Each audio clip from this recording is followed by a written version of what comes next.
Everybody wanna come to La La Land. Everybody wanna come to La La Land. What's up, everyone? It's another episode of Beyond Ballin', and I'm here with Kaila Charles. Now, as you guys know, this show is a show where I get to talk to amazing athletes about their lives beyond their prospective sport. Now, we have a DMV native, professional women's basketball player, University of Maryland women's basketball alumni. You were a star there. Kaila, tell the people about yourself. I mean, you kind of said it all, Right? but I'm PG born and raised. Went to University of Maryland for my 4 years, and currently now I'm playing professionally in the WNBA and overseas. And so I think you hit everything, really. I'm just glad to be here and glad to do another interview with you again, like the old times. So I know. It's really great. Literally, and you just touched on it. Well, I got to interview you in 2020, which was awesome. Post-graduation, COVID, the year was kind of crazy, but you got drafted. Could you talk to us about that feeling of getting drafted by Connecticut? It was a dream come true. I mean, granted, I didn't have the draft that I wanted to, hearing my name, going on the stage, getting the jersey. But at the same time, in perspective, when everything looked like everything was over, my dreams was still alive. It just was a whirlwind of emotions. I got to kind of just like soak it all in. I was with my family. My dreams come true, and I was just ready. I was ready. I knew that there was a next step, a further of my career, and I was just ready to keep going and keep playing. So one thing that I wasn't able to do a lot of research on was, the living conditions of WNBA players, right? So how was that? Did they help you, find housing? Did they help you, Yeah, I mean, what was the situation? They provide you with housing. Awesome. So you don't have to really pay for anything. Like, they pay for your bills, utilities. Really, all you got to do is, gas and food. Yes. Maryland is not far from Connecticut, so I drove up my car, but they'll provide you with a rental car for the first couple months, and then of course you have to pick up the tab, or they'll refund you to ship your car out there. So they did take care of you for the most part. Like, my 2 years when I actually was living in an apartment, I had a 2-bed, so if I had family or guests, they can come and stay, and they have their own room. So they did take care of us in that sense. Like, we had good living conditions. And it depends on where you are. Like, New York, their apartments were smaller because, it's New York. But Phoenix, when I visited my friends, they had this huge apartment with an upstairs. Wow. And it was just really nice to see the different accommodations. But they do take care of you where... the only thing is, you have to take care of it yourself, making sure you're eating and putting gas in your car. Definitely awesome. Okay, so travel conditions, though, WNBA players have been vocal consistently about having to fly commercial. Even now, there's no mask mandate. So yes, you guys are flying Comfort Plus, but you might have to sit next to somebody that doesn't have a mask on. COVID-19 is still alive and well.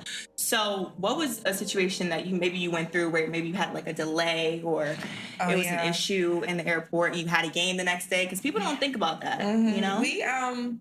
It was just difficult for us because where we stayed or where we played at was an hour away from the airport, the Hartford Airport. Oh, yes, Hartford. So whenever we had to travel, whether that was going to the Hartford Airport, we had to either do an hour or go to Boston. That's another 2 hours. Yes. On top of a 5-hour flight, and then going to wherever we had to go. Yeah. So the traveling, it did get to me at first because, my first year we were in the bubble, we were in one location. But then now we're playing every other day. But now we're traveling to different states.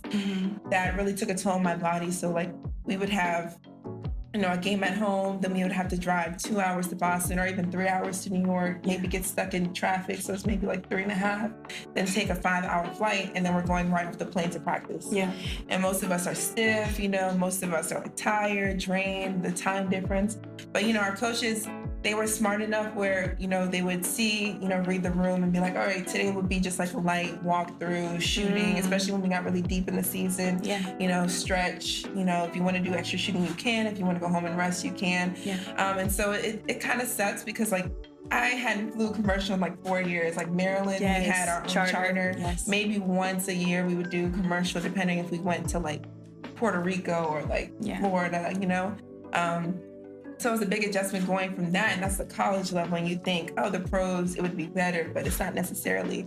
And even now you see like players, you know, like you said, voicing their opinion on Twitter, you know, some of them catching COVID because they're sitting next to a person who doesn't have their mask on. Exactly. And that's just like really uncomfortable because like, yes, you can do everything you can to protect yourself, but you know, if another person's being careless, you're still putting yourself at risk. So obviously, in order for things to change, the league would have to ultimately expand because, as you mentioned, there's just not enough spots for everybody. So what ideas do you think of when they say expand? I know people were talking about adding new teams, right? Different roster spots. But what do you think are some ideas that could help the league expand? I mean, simple as that, just like having new teams. I wouldn't necessarily say adding roster spots because we see, you know, we have 12 and we're not even taking 12. Like, it depends on the ownership. It depends on like how much they're willing to invest. Like, if they really love the game, that they want to put this much amount of money in a team. But they have been talking about expanding and possibly bringing in 2 more teams. So that's possibly 24 more spots, 24 more people to play, more cities. And that's just a good conversation to have. You know, the league has been around this is year 26. And we've only had about 12 teams the entire time. So to talk about adding 2 more and not changing a team from a different city, we're adding 2 more. It's just, you know, a good start. So obviously, because there just aren't enough spots, in order to truly make the money that you guys deserve and the salary cap included, people have to go overseas, right? Because places like Russia are paying players over $1 million sometimes, right? Yeah. So you had to go overseas. You actually played in Russia. Talk to me about that experience. Like, how was it going to foreign land to play the game you love? So well, this was my second year. So my first year I went to Israel. And Israel was a smooth transition because it's very Americanized. Most people speak English, so it wasn't too crazy. And you know, it was nice weather. It kind of reminded me of Miami. So it wasn't too bad. All the Americans were pretty much close to each other. We were like 15, 20 minutes. They gave us a car, so we were all like linking up together at somebody's house or at a beach or, you know, at a spot, at a restaurant. So it was pretty like, even though that was my first time being so far from home, with Israel, you don't get breaks. They don't celebrate Christmas. So you're there from October to March straight through. So it was kind of an adjustment, but it wasn't as bad as I thought it was until I went to Russia, which was, you know, a way bigger country. You know, it spreads over Europe and Asia. And like I already touched on, like the travel was ridiculous. Like in Israel, we would just take a 15-minute ride, maybe hit traffic 30 minutes, but now we're taking 4-hour flights and 6-hour train rides, 9-hour train rides. And the language barrier. And the weather. Oh, yes. I was in Novosibirsk, which is in Siberia. It's the capital of Siberia. So it was the coldest city in the world. From the day I touched down, it snowed and it never stopped. As we all know, the Brittney Griner is still in Russia right now. She's been there detained for over 100 days. Does that situation, you know, just knowing that there's a possibility where you could be stuck over there if something happens, and the United States can't get you back as quickly, you know, we all think that we have, you know, if not the best government, you know, technology-wise, like her wife isn't even talking to her. I heard an interview with Robin Roberts, and they haven't spoken on the phone in over 100 days, other than the text messages that she got initially when she got detained. She hasn't really heard from her. So does that situation make you think differently about playing outside of the United States at all? It's a tough situation, especially because I was playing in Russia. And that could have been me in a situation, not necessarily like all the facts, but that could have been me where I could have been stopped or targeted based upon me being American, me being Black. I know when I was, that whole situation where I was supposed to head back, like I came back in February for the national team break. I had some issues with my knee and I wanted to get a second opinion because I wasn't necessarily like completely comfortable out there with their resources. So I wanted to come home. And I was actually supposed to head back around the same time she was going back. And, you know, I bought my ticket, I had my COVID test, I was all packed up and ready to go. And my agent, my new agent, Boris Luchetsky, he was like, you know what, I don't know if you heard, they invaded, you know, your city might be safe, but getting into the country, they might give you trouble. So let's just wait a couple of days to see how things play out. Smart. And I really thank him for that, like, because he was really looking out for me the whole rest of the situation. Because I remember I went home for 1 week for Christmas. I came back 1 week later. I'm trying to get back, into Russia through customs. And I'm in the line giving my passport, and the girls, she's putting my passport through the machine multiple times. She's looking through all the pages. She started looking through all the seams, looking through the wording. And, she's whispering to her counterpart or, her colleague next to her. She flags, the red signal for my passport.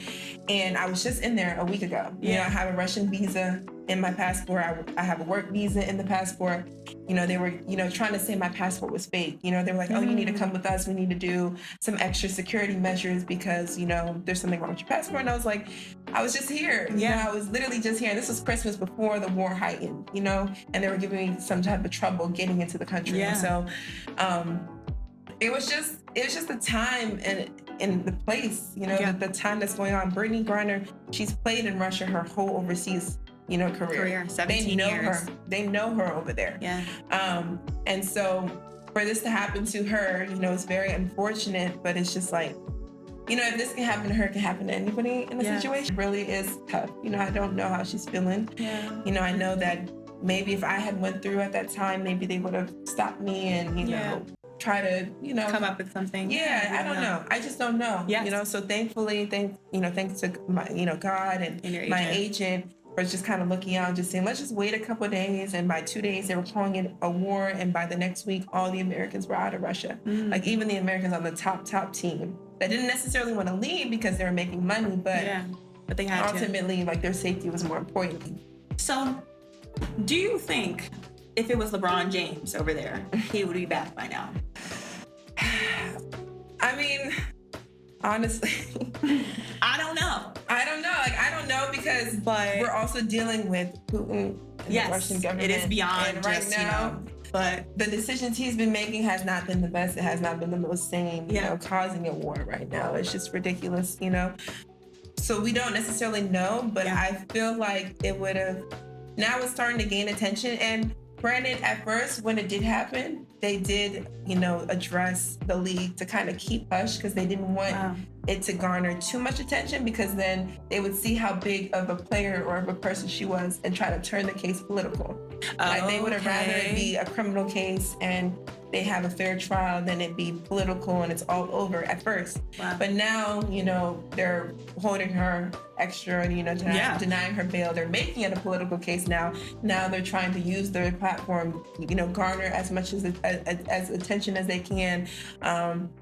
And really, try to rally behind her. So at first they weren't trying to because they were really just trying to make it a hush case, like let's make it criminal so we can get her out. They didn't want it to turn political, especially in the middle of a war, and use her like as bait almost. I wouldn't wish this on anybody. I wouldn't know how they would, necessarily. Like what they would do differently? Exactly. I don't know how they would necessarily approach it. Because now they're trying to trade, this star player for someone who's actually a spy or an actual criminal. And, stems from going there to play overseas basketball. Something so, And a lot of they don't want to, no one wants to be away from home for 7-8 months of the year. But if you're touching almost $1 million, or I know BG was making over $1 million. Easily in 7-8 months. Exactly. 7-8 months. When here in the United States, on your own soil, you're only making like 300,000 max? No, the max I think is 500, but no one's getting that. Okay. And if it's 500,000, it's over a course of years. Got it. So you're touching almost $1 million or over $1 million tax-free, playing for 7-8, and it's good quality basketball. They're playing EuroLeague. They're the number one team in Russia. They're the number one team in EuroLeague. They're winning championships, so you're getting bonuses. Why not? You know what I'm saying? Why not? And eventually the league is going to start making players decide if they want to play overseas or play, in America. I think next year, every day you're late to training camp, they're going to start fining you every single day.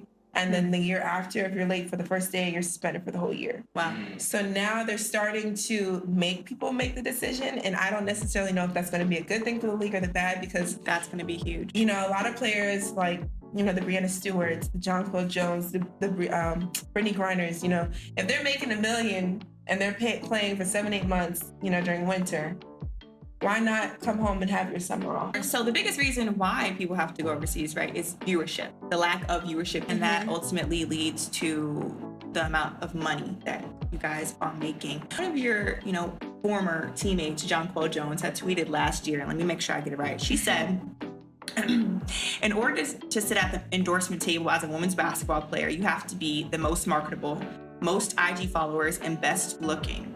What do you think about that tweet? I don't think she's lying. Okay. I definitely think all those factors are... She didn't say anything about talent. Yeah. At all. I think, especially with social media nowadays, like the ones with the biggest following, the most hype, they get the most attention, Some people, don't even watch them for the game they watch, or watch the game for the basketball they watch for that person. So there is some truth behind it, which kind of sucks because you have these talented players who don't get the most attention. Like, I think JJ has been, most improved, 6th Woman of the Year, MVP, 3-time All-Star, now MVP, but she still doesn't get, like, I don't think, in my opinion, like the attention that she should. Yeah.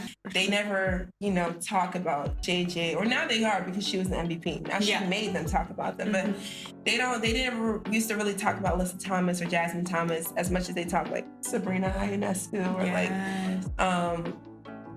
even like Jasmine Thomas is a veteran point guard, but they don't even give her credit. Yeah, and she's an all-star defensive player, all defensive team, and no one talks about her, and she deserves that. Granted, she got injured this year, but she's been playing in the league for like 12 years, and no disrespect to Sabrina, I love Sabrina, but like she gets more coverage than Jasmine. Jasmine is a very seasoned, veteran point guard.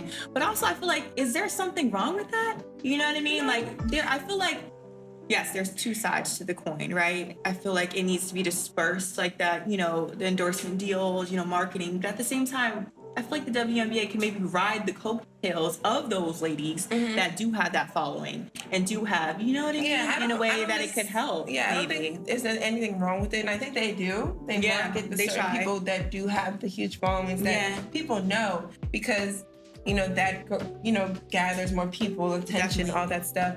And there's nothing wrong with that. And on the flip side, like, these women put themselves out there, they do that. And some people, that's not their personality. They're rather like, I want my talent to speak for themselves. Yes. Speak for itself. And they don't really have the big social media presence, but some people, they do that. They put themselves out there. They use their platform and get this attention and garner or get all these endorsements. And there's nothing wrong with that at all. Yeah. Like, while you have the platform, take advantage of it. And some people choose to do it from the beginning, whether if they're the best player in the league or not, or when they make it, you know what I'm saying? But ultimately, it's really up to the player. I mean, like Dee Richards, this is only her 2nd year, but she's one of like the most seen WNBA players, and that's because she puts herself out there. Yeah, and that's a good point. Putting yourself out there. Yeah, that's her using her platform for her advantage. She was on Sports Illustrated, and this is her year 2 for her. She was on Sports Illustrated with Brianna Stewart, Sue Bird,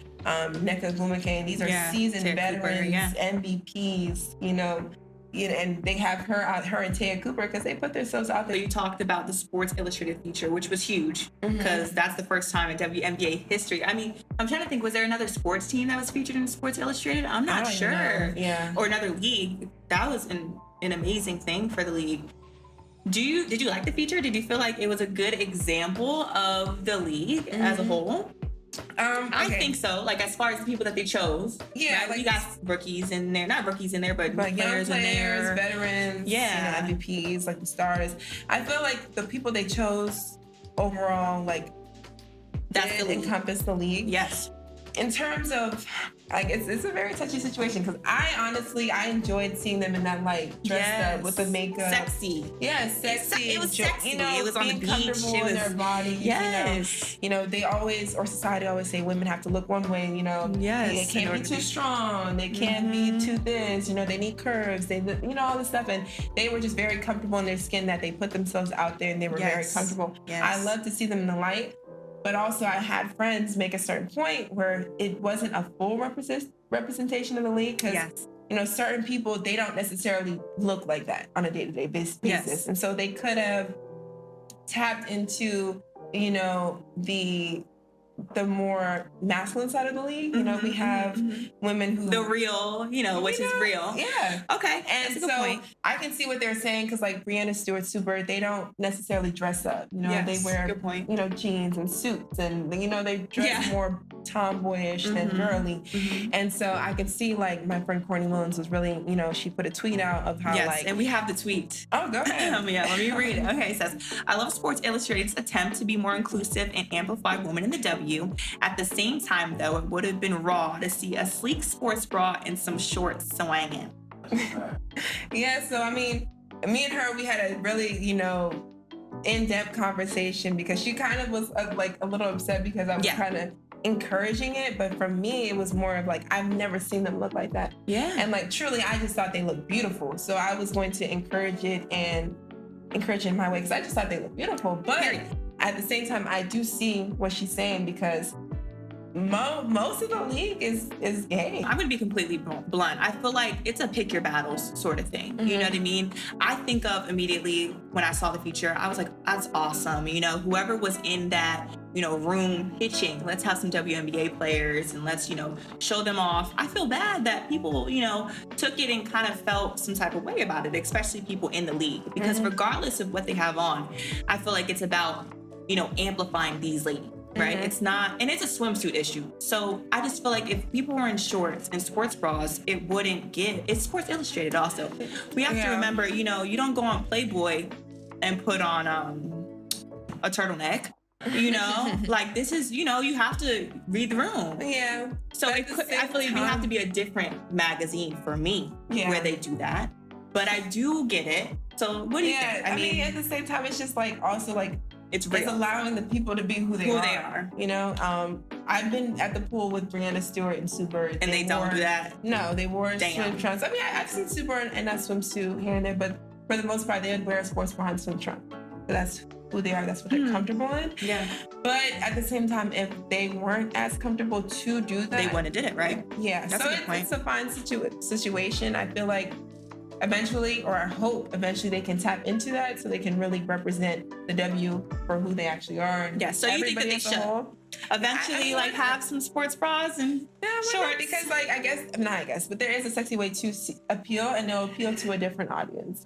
Some people. And is that the audience though of Sports Illustrated though, or but to your point, maybe by having them in sports bra, and I mean this is an Oprah aha moment. Maybe by having them in sports bras and shorts, it would add a new audience that Sports Illustrated already doesn't have. Yeah. Right? Expand their audience, and then you still have the feminine women, in their. Oh, okay. You know what I'm saying? We so not everybody. It's just what they would normally. And Dee, wearing what they want to wear and, presenting themselves how they would present themselves.